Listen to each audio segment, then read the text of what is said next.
In the ever-changing world of today, it can be tough to make our businesses last, but there is a way to make it stand the test of time.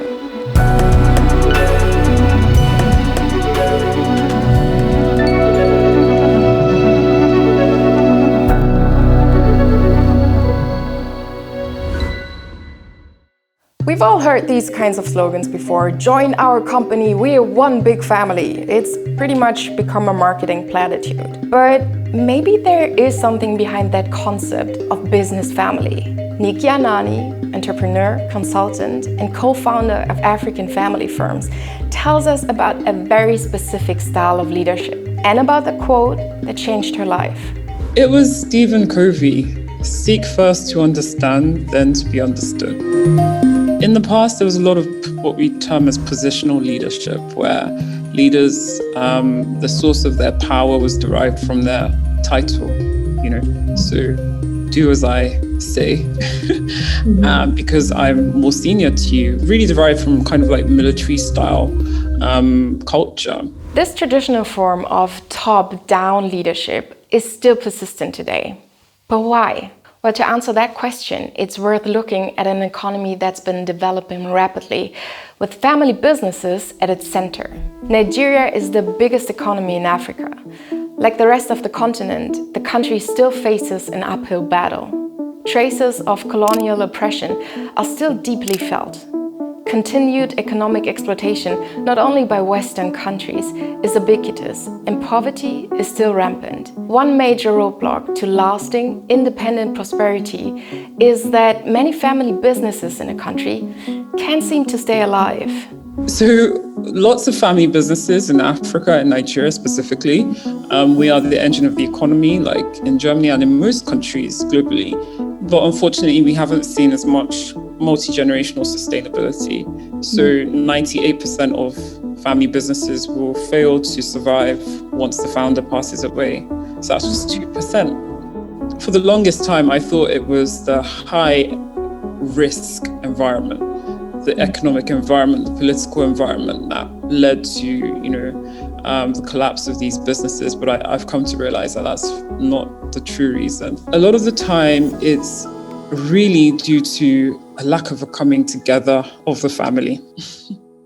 A lot of family companies in Nigeria are built around one founder, a head of operation who holds all the information, all the power, exercising positional leadership. And what's more, there is no real succession planning, meaning once the founder isn't able to run the company anymore, businesses become like a car without an engine. There's a lot of key man risk, or key woman risk. And so decisions are not made in absence of the founder. And the worst happened to a friend of mine. Her father was in his 50s and he died within 3 months. He had a terminal disease and he died. And everything collapsed like a pack of cards because no one firstly really knew or understood what the business was. There are many reasons for this. One of them is that older generations can be reluctant to let go of the companies they have spent their entire lives building. Often, when new blood enters the company, two factions form. Young people with big ideas and ambitions, and seasoned professionals who've been there for years, who know how everything works and feel steamrolled by the new generation. And what then? I'm a mum and I've got 2 young boys and my oldest son is 6. And sometimes he says things and I'm like, how do you know that? Like, aren't you like 2? In my mind, he's stuck as my little baby. And I always underestimate his abilities and his competence, his potential. And I think that happens with founders is that they really underestimate the capacity of the next generation. And then equally on the next generation side, like I said, they're a lot more exposed. They were born into wealth, probably schooled in a different country, maybe immigrants to their own culture, their own native culture. And that can create gulfs and difficulties in communication and in collaboration. And it can make it difficult for them to be able to communicate their ideas in a way that they'll be heard. It's a case of unstoppable force meets immovable object. And it's not exclusive to Africa, of course. Here's the thing. Shouldn't we always jump to the chance to learn and to grow? We, as newer generations, we have a huge opportunity here to soak up knowledge from lifetimes of experience, lifetimes of resilience, grit, and perseverance. Only by listening to the people that came before us, we can create trust. And in turn, older generations will become much more receptive, much more inclined to try new paths with us, to see things from our globalized perspective. Seek first to understand, and then to be understood. I often say that the critical success factors of business families are the 3 C's.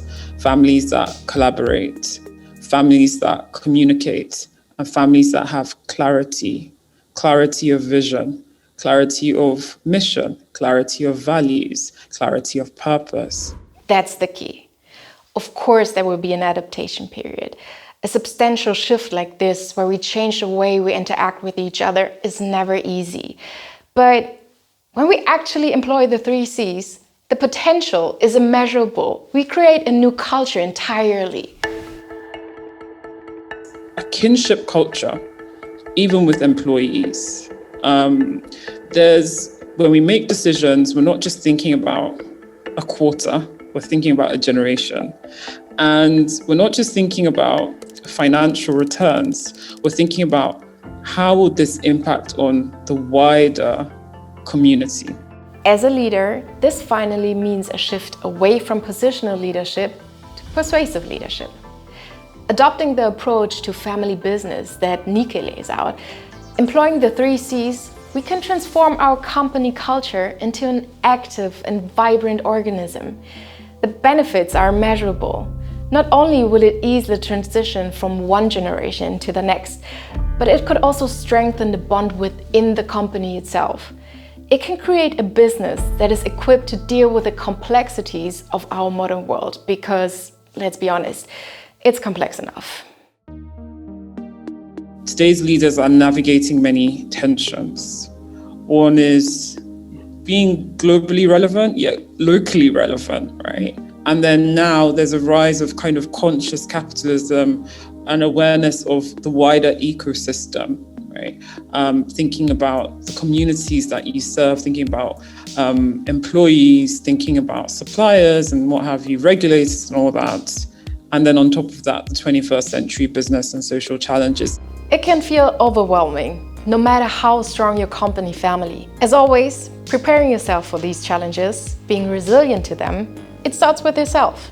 It's not an easy journey as an ex-gen. It's one of developing lots of courage, lots of conviction, spending lots of times with yourself, having those conversations on your own to really reflect inside, who are you as a person?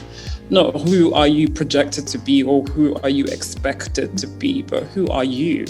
And getting very comfortable with that.